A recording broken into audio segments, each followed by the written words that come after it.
Hello friends, welcome back to my channel and today we gonna talk about the movie called Monolith। दोस्तों आज हम जो कहानी explain करने जा रहे हैं वो एक माँ की कहानी है जो अपने 4 साल के बच्चे को बचाने के लिए अपनी सारी हदें पार कर देती है। तो कहानी की शुरुआत सैंड्रा और उसके बेटे डेविड से होती है जो अपनी नानी के घर जा रहे हैं क्योंकि उसे इंडिपेंडेंस डे की छुट्टियां मिली हैं। लेकिन यहाँ नोटिस करने वाली बात ये थी कि असल में ये लोग जिस कार में ट्रेवल कर रहे हैं वो आज के समय की दुनिया की सबसे सेफेस्ट कार है। इसका अपना खुद का AI सिस्टम है जिसे लिलिथ नाम दिया गया है।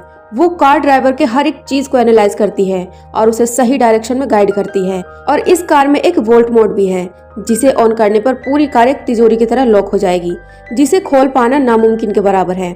इसके बाद इस पर चाहे मिसाइल छोड़ो या फिर गोलियां चलाओ, इसके अंदर बैठे इंसान को कुछ नहीं होने वाला। ये कार असल में लड़कियों की सेफ्टी के लिए बनाई गई है। अब ये तो हो गई कार की बात, लेकिन अब आते हैं हम अपनी असली कहानी पर। सैंड्रा अपने हस्बैंड को कॉल लगाती है जिसका नाम कार्ल है। कार्ल ने ही उसे ये कार गिफ्ट की है, मगर वो इस वक्त लॉस एंजलिस में है और अपने एक शो के लिए गया हुआ है, इसलिए इन दोनों को अकेले ही नानी के घर जाना पड़ रहा है। थोड़ी देर बाद सैंड्रा कार के फीचर को चेक करना शुरू कर देती है जिसमें उसे पता चलता है कि आखिर लिलिथ कितनी स्मार्ट है। फिर उसे पता चलता है कि उसने तो उसका और डेविड का वेट भी बता दिया है। अब वो डेविड के हिसाब से कार का टेम्परेचर सेट कर देती है क्योंकि वो एक छोटा बच्चा है। वही सैंड्रा अब कार की पिछली ट्रिप की हिस्ट्री को चेक करना शुरू कर देती है जिसमें उसे पता चलता है कि कार्ल अपने दोस्तों के साथ क्लब में गया था और उनके साथ इस कार में एक लड़की भी थी। अब ये देखकर सैंड्रा का पूरा मूड ऑफ हो जाता है क्योंकि उसे शक था कि कहीं कार्ल उसे चीट तो नहीं कर रहा। लेकिन तभी अचानक से कार्ल की वीडियो कॉल आ जाती है और वो उन्हें बताता है कि अब वो होटल पहुंच चुका है। वो डेविड से खूब बातें करता है और सैंड्रा को बताता है कि तुम्हारे फोन में मैंने एक मोनोलिथ नाम का एक एप्लीकेशन डाउनलोड किया है जिससे तुम इस कार को पूरी तरह से कंट्रोल कर सकती हो। तभी कार्ल का डोर को नॉक करता है और वो बाय बोलकर चला जाता है। अब ये चीज सैंड्रा को खटकने लगती है और उसका शक और भी गहरा हो जाता है क्योंकि जरूर कार्ल उसे चीट कर रहा है। कुछ देर बाद वो लोग सामान लेने के लिए एक जगह रुकते हैं। यहाँ पर सैंड्रा डेविड को उसका ऑक्सीजन सिलेंडर देती है जिससे हमें ये पता चलता है कि उसे अस्थमा की प्रॉब्लम है। तभी सैंड्रा की नज़र कुछ लड़कियों के ग्रुप पर पड़ती है जो आपस में काफी मस्ती कर रही थी। उन्हें देखकर सैंड्रा को अपने कॉलेज के दिन याद आ जाते हैं जब वो सिंगिंग शो किया करती थी। लेकिन शादी के बाद उसकी पूरी लाइफ ही चेंज हो गई। अब दोनों बाहर आते हैं कुछ खाने पीने की चीजें खरीदने के लिए। तभी वो देखती है कि एक अनजान आदमी उसकी कार में झांक रहा है और इतने में ही वो अपने फोन से कार को लॉक कर देती है और इसके बाद वो फिर से अपने कामों में बिजी हो जाती है। लेकिन इतने में ही वो देखती है कि डेविड वहाँ नहीं है। वो उसे वहां ना पाकर घबरा जाती है और इधर उधर ढूंढना शुरू कर देती है। पर जब वो बाहर जाकर देखती है तो डेविड उन लड़कियों के साथ मस्ती कर रहा था। पर यहाँ सैंड्रा उन्हें थैंक यू बोलने के बजाय उन्हीं पर चिल्लाना शुरू कर देती है। वो लड़कियां कहती हैं कि तुम्हें खुद उस पर ध्यान देना चाहिए था और तुम हम पर चिल्ला रही हो। अब वो फौरन जाकर अपनी कार में बैठ जाती है और वोल्ट मोड को ऑन कर देती है। इसके बाद वो कुछ भी करे उसे कोई भी फर्क नहीं पड़ने वाला था क्योंकि ये कार असल में इन्हीं सब कामों के लिए बनी है। वो चुपचाप वहाँ से बाहर आ जाती है और अपना मूड सही करने के लिए गाने प्ले करती है। फिर वो अपनी दोस्त जेसिका को कॉल करती है। वो बताती है कि इस वक्त वो लॉस एंजलिस आई हुई है अपने काम के चलते। लेकिन तभी उसके पीछे से एक एरोप्लेन की आवाज आती है, इसलिए सैंड्रा समझ जाती है कि शायद ये उसी होटल में ठहरी हुई है जहां कार्ल ठहरा है। अब ये यहाँ ये भी नोटिस करती है कि उसके साथ कोई तो है लेकिन चेहरा नहीं दिखा रही है, इसलिए सैंड्रा उसे फोर्स करने लगती है, तुम्हारे साथ कौन है मुझे बताओ। लेकिन वो उसे कुछ भी नहीं बताती। तब जाकर वो अब उसी पर चिल्लाने लगती है और जाते जाते जेसिका को कह देती है कि जो तुम्हारे हस्बैंड के साथ है वो मैं तो बिल्कुल नहीं हूँ, मतलब कोई तो जरूर कार्ल के साथ है। ये सुनकर उसका गुस्सा और ज्यादा बढ़ जाता है। वो कार्ल को कॉल लगाती है लेकिन वो फोन नहीं उठाता और वो फिर से जेसिका को कॉल लगाती है लेकिन वो कोई जवाब नहीं देती। उधर डेविड धीरे धीरे करके एक मार्बल को अपने मुंह में डालने वाला था लेकिन सही समय पर सैंड्रा उसे देख लेती है और मार्बल को उससे छीन लेती है जिससे वो रोने लगता है और उसे चुप कराने के लिए उसे फोन देती है। और ये वही फोन था जिसमें कार का पूरा एक्सेस होता है। कुछ समय के बाद वो लोग अपनी डेस्टिनेशन पर यानी नानी के घर पहुंच जाते हैं। लेकिन यहाँ सैंड्रा के दिमाग में कुछ और ही चल रहा था। वो अब कार्ल को रंगे हाथ पकड़ना चाहती थी और इसलिए वो अपनी कार को यू टर्न मारती है और कार को रनिंग प्रोसेस में डाल देती है और पूरी रफ्तार से भगाते हुए एले की ओर निकल जाती है। लेकिन यहाँ लिलिथ उसे बताती है कि यहाँ थोड़ी दूर आगे एक एक्सीडेंट हुआ है, इसलिए हमें थोड़ा और समय लगेगा या फिर हमें दूसरे रास्ते से जाना होगा। लेकिन यहाँ सैंड्रा का बीपी अब हाई हो चुका था और उसे अब किसी भी चीज की कोई फिक्र नहीं थी, इसलिए वो कार को बस भगाए जा रही थी। क्योंकि जल्द से जल्द उसे लॉस एंजलिस पहुंचना था और इसीलिए वो लिलिथ से कहती है कि मुझे कोई शॉर्टकट बताओ। और वो उसे रास्ता तो बताती है, लेकिन वो बिल्कुल बेहद एरिया से होकर गुजरता था।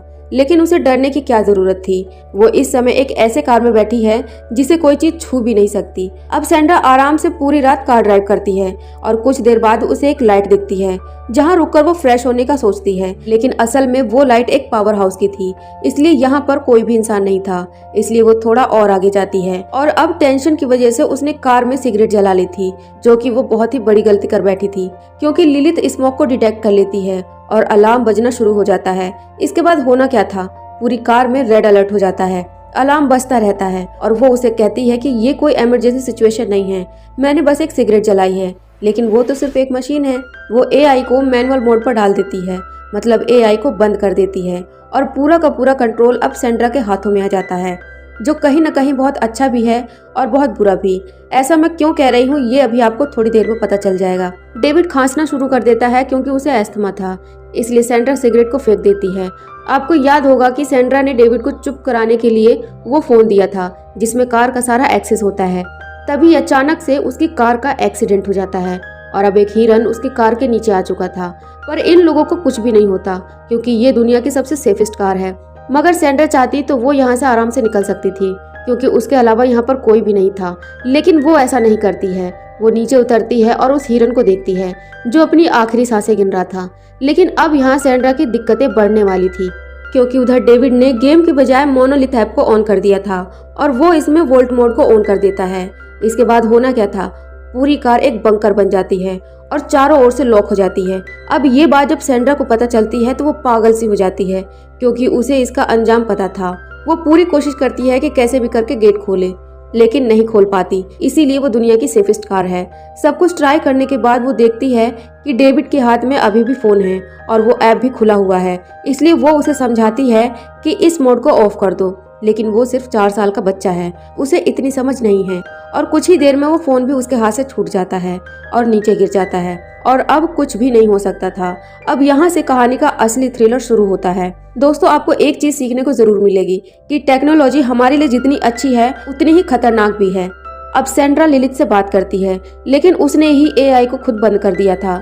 अब इसका कोई फायदा नहीं है। कोई रास्ता ना मिलने से वो विंडो मिरर को पत्थर से तोड़ने की कोशिश करती है। वो पत्थर टूट जाता है लेकिन कार को कुछ नहीं होता और इन सब की वजह से डेविड पैनिक भी होना शुरू हो जाता है क्योंकि कार का अलार्म बजना शुरू हो गया था। इसलिए सैंड्रा उसके पास जाती है और उसके साथ खेलना शुरू कर देती है, जिससे वो थोड़ा सा रिलैक्स होता है। लेकिन सैंड्रा को अभी भी परेशानी है। यहाँ खड़े खड़े कुछ नहीं होने वाला था क्योंकि वो कार अपनी जगह से हिलने वाली नहीं थी। इसलिए वो पीछे पावर हाउस तक जाती है ताकि वहां से कुछ मदद ले सके, लेकिन उसका गेट तो बंद था। इसलिए वो जंप करके अंदर जाती है जहां उसे एक फोन मिलता है, लेकिन वो फोन डेड था, जो शायद अब परसों यानी कि इंडिपेंडेंस डे के बाद ही खुलेगी। इसलिए वो यहाँ से कुछ जरूरत का सामान उठा लेती है और वो वापस कार के पास जाने लगती है। लेकिन तभी उसे कुछ हलचल सुनाई देती है जो शायद किसी जंगली जानवर का हो सकता है। और वो थोड़ी देर ऐसे ही चलती है, लेकिन तभी एक भेड़िया उसके पास आ जाता है। वो भागते हुए जाकर कार की छत पर बैठ जाती है और उसे भगाने की कोशिश करती है, लेकिन वो इतनी आसानी से भागने वाला नहीं था। इसलिए सैंड्रा एक बार फिर से कार के ऊपर हैमर से वार करती है, जिससे कि अलार्म बजना शुरू हो जाता है और वो उससे डर के भाग जाता है। और इसी के चक्कर में डेविड भी पैनिक होना शुरू हो गया था क्योंकि बार बार अलार्म बजने की वजह से वो डर रहा था और उसे सांस लेने में भी दिक्कत होने लगती है। इसलिए सैंड्रा फौरन नीचे उतरती है और उसके साथ खेलना शुरू कर देती है, जिससे कि वो धीरे धीरे करके सो जाता है। लेकिन अब सैंड्रा को कैसे भी करके अपनी बेबी की जान बचानी है क्योंकि वो नहीं चाहती कि उसकी गलती की वजह से उसके बेटे को कुछ भी हो जाए। अब वो फिर से छत पर चढ़ती है और शांत मन से सोचने लगती है, लेकिन यहाँ उसके दिमाग में अलग अलग किस्म के ख्याल आने शुरू होते हैं। एक तरफ वो सोच रही थी कि उसे घबराने की जरूरत नहीं है क्योंकि कार्ल को अब तक पता चल गया होगा कि अब तक वो ग्रैनी के घर नहीं पहुंचे हैं, इसलिए वो उन्हें ढूंढने के लिए जरूर आएगा। और दूसरी ओर उसके दिमाग में ये भी चल रहा था कि कहीं वो उसे छोड़कर जेसिका के साथ न चला जाए। इसी बीच उसकी नजर आसमान में उड़ रहे एक एरोप्लेन पर पड़ती है, जिससे उसे ध्यान आता है कि उसने रास्ते में एक एयरपोर्ट का बोर्ड देखा था। वहां तो पक्का उसे मदद मिल जाएगी जिससे वो यहाँ से निकल सकती है। और ये बात वो डेविड को बहुत खुशी खुशी बताती है, पर वो देखती है कि कार का गेट तो खुला हुआ है और वहाँ डेविड भी नहीं है। इसलिए वो फिर से पैनिक होना शुरू हो जाती है। लेकिन इतने में ही उसकी आंख खुलती है क्योंकि अब सूरज की रोशनी उस पर पड़ रही थी और ये बस उसका सपना था। अब आंख खुलते ही वो अपने आसपास देखती है तो हैरान रह जाती है। असल में ये लोग एक चट्टान पर फंसे हुए थे, जहाँ दूर दूर तक बस रेगिस्तान और कुछ खतरनाक बीहड़ इलाकों के अलावा कुछ नहीं था। वो सबसे पहले तो डेविड को चेक करती है, जो कि कार में ही था, लेकिन उसके शरीर से पसीना बह रहा था क्योंकि उसने एक वुलन सूट पहना हुआ था। जिस जगह पर ये लोग थे वहाँ का टेम्परेचर 40 डिग्री से ज्यादा था, इसलिए सैंड्रा फौरन अपनी जैकेट उतारकर कार की छत पर डाल देती है, जिससे कि धूप अंदर न जाए। अब वो डेविड से खुद की सीट बेल्ट खोलने को कहती है, लेकिन अभी भी वो बहुत छोटा है, इसलिए वो ये सब समझ नहीं पाता और रोना शुरू कर देता है। लेकिन उसकी माँ सैंड्रा को उसे छोड़कर एयरपोर्ट ढूंढने जाना ही पड़ेगा, वरना उसका बेटा नहीं बचेगा। इसलिए वो भगवान का नाम लेकर चलना शुरू कर देती है। अब चलते चलते शाम हो जाती है और शाम से सुबह, पर दूर दूर तक उसे एयरपोर्ट दिखाई नहीं दे रहा था। लेकिन उसकी किस्मत अच्छी होती है, उसे तीसरे दिन एक नदी मिल जाती है, जहाँ जाकर वो फौरन जी भरकर पानी पीती है और खुद को साफ करती है, क्योंकि उसने पिछले कई दिनों से पानी की एक बूंद भी नहीं पी थी। इसके बाद वो अब आगे बढ़ना शुरू करती है और आखिरकार वो एयरपोर्ट तक पहुंच जाती है। लेकिन वहां जाकर उसे पता चलता है कि ये एयरपोर्ट तो पिछले 40 साल से बंद है, वहां पर सभी प्लेन्स डैमेज हैं। अब सैंड्रा एक प्लेन के अंदर जाती है और उसके रेडियो को यूज करने की कोशिश करती है, लेकिन वो किसी काम का नहीं था। उसे वहाँ बड़ी सी एक बोतल मिलती है, जिसे वो अपने साथ ले लेती है, क्योंकि ये उसके काम आ सकती है। जाते जाते उसने उस प्लेन के 2 टायर को निकालकर उसमें आग लगा दी थी, जिससे निकलता हुआ काला धुआं पूरे आसमान में फैल जाता है और शायद ये उसकी जान बचा सकता है। अब वो उस बोतल को लेकर नदी के पास जाती है और उसमें जितना हो सके उतना पानी भर लेती है, क्योंकि उसे बोतल को उठाकर भी ले जाना है। अब वो आगे बढ़ना शुरू करती है, पर इसी दौरान उसे अपनी जैकेट मिलती है, जिसे उसने सनरूफ पर रखा था, जिसे देखकर वो डर जाती है और देखती है कि उसका बेटा गर्मी की वजह से बेहोश पड़ा है और इसी वजह से वो तुरंत अपने साथ लाए हुए पानी को कार के ऊपर गिरा देती है। लेकिन इससे भी कोई फायदा नहीं होता। तब वो देखती है कि कार का फैन तो चल रहा है, लेकिन बाहर की गर्म हवा खींच रहा है, ना कि ठंडी हवा। इसलिए उसके दिमाग में एक आइडिया आता है, क्यों ना वो आग जलाए और जब धुआं अंदर जाएगा तब कार का सेंसर कार के डोर को ऑटोमेटिक खोल देंगे। लेकिन हो जाता है इसका उल्टा। धुएं की वजह से कार का फैन बंद हो जाता है और वो वेंटिलेशन भी बंद हो जाता है, जिससे जो हवा अंदर जा रही थी वो भी अब बंद हो चुकी थी। अंदर बैठे डेविड की हालत अब और ज्यादा खराब होने वाली थी, इसलिए वो समय रहते कार के ऊपर वार करना शुरू करती है। लेकिन बात वहीं पर अटक जाती है कि अगर ये कार ऐसे ही खुल जाती तो इस कार को सेफेस्ट कार क्यों कहते, और आखिर में सैंड्रा थक हार कर वहीं गिर जाती है। अब बचने का कोई भी रास्ता नहीं था और अंदर डेविड भी मर चुका था और ये समय भी हर समय की तरह धीरे धीरे करके बीत जाता है। पर सैंड्रा कार्ल के साथ फिर से इसी जगह पर आती है, जहाँ पर कार्ल कहता है कि डेविड की मौत की जिम्मेदार तुम खुद हो। तुम ही ने उसे उस कार में बंद करके छोड़ दिया था और तुम ही ने उसे वुलन सूट भी पहनाया था, वो भी इतनी गर्मी में।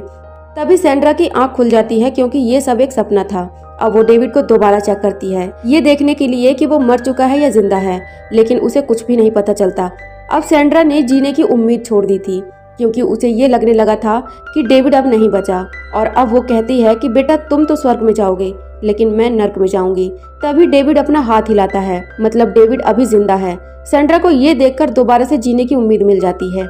लेकिन तभी यहाँ आ जाता है एक जंगली कुत्ता, जो कि उसकी तरफ भागना शुरू कर देता है। सैंड्रा कार की छत पर चढ़ जाती है, लेकिन छत बहुत ही ज्यादा गर्म थी और इसीलिए वो कार के नीचे चली जाती है। लेकिन इतने में वो कुत्ता उसके पैर में काट लेता है। अब यहाँ उसे पता चलता है कि असल में वो कुत्ता उस हिरण के लिए आया है, जो कि उसके कार में मरकर अटकी हुई है। इसलिए वो उसे निकालकर बाहर फेंक देती है। लेकिन तभी कार पीछे खिसकने लगती है और वो तुरंत एक पत्थर लगा देती है, जिससे वो कार को रोकती है।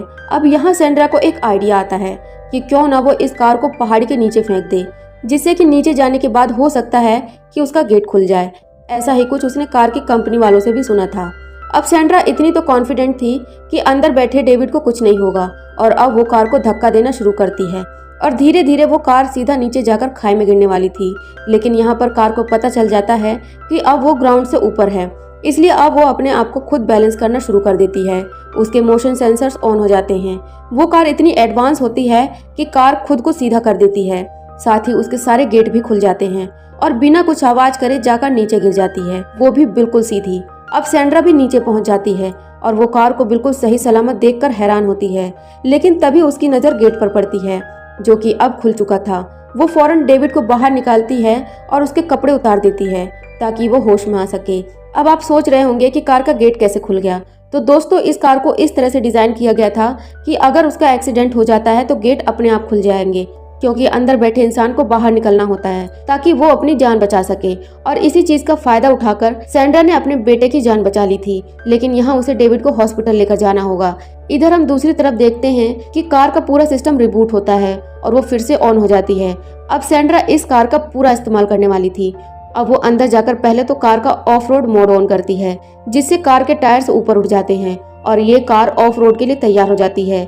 लेकिन यहाँ सैंड्रा के सामने कोई रास्ता नहीं था, लेकिन सैंड्रा को इस बात की कोई फिक्र नहीं थी क्योंकि वो कार ऑफ रोड ऑन थी और इसीलिए वो कार को रेस देती है। और यहाँ अब हम इस कार की असली ताकत को देख पाते हैं। वो पूरे पहाड़ को बिना रुके चढ़ जाती है और आखिर में रोड पर आ जाती है, जिसके बाद उन दोनों को हम हॉस्पिटल में देखते हैं जहाँ डेविड को होश आ गया था और फाइनली सैंड्रा ने अपने बेटे की जान बचा ली थी, क्योंकि माँ के आगे दुनिया की कितनी बड़ी शक्ति या टेक्नोलॉजी क्यों ना आ जाए, जब बात उसकी औलाद पर आती है तो वो हर किसी से लड़ सकती है। तो फ्रेंड्स, ये मूवी यहीं पर खत्म होती है। आई होप कि आपको ये मूवी बहुत अच्छी लगी होगी। अगर आपको ये वीडियो अच्छी लगी तो वीडियो को लाइक शेयर करें और साथ ही साथ चैनल को भी जरूर सब्सक्राइब करें।